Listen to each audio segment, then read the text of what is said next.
ஈரோடு மாவட்ட video and photo ஒளிப்பதிவாளர்கள் சங்கத்தின் சார்பில் ஹெல்மெட் முக்கியத்துவம் குறித்து இருசக்கர வாகன விழிப்புணர்வு பேரணி இன்று காலை ஈரோட்டில் நடைபெற்றது.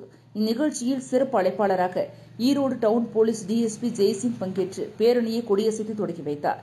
இப்பேரணிக்கு சங்கத்தின் தலைவர் விஜயகுமார் தலைமை தாங்கினார். செயலாளர் சசிகுமார், பொருளாளர் வெங்கடேஷ் ஆகியோர் முன்னிலை வகித்தனர்.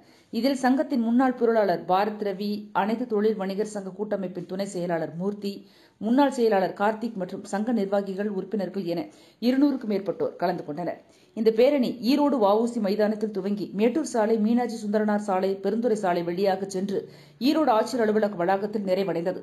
பேரணியில் பங்கேற்றவர்கள் இருசக்கர வாகனம் ஓட்டுபவர்களும் பின்னால் அமர்ந்து செல்பவர்களும் கட்டாயம் ஹெல்மெட் அணிய வேண்டும் என்றும், காரில் செல்பவர்கள் சீட் பெல்ட் அணிந்து செல்ல வேண்டும் எனவும் பொதுமக்களை கேட்டுக் கொண்டவாறு சென்றனர்.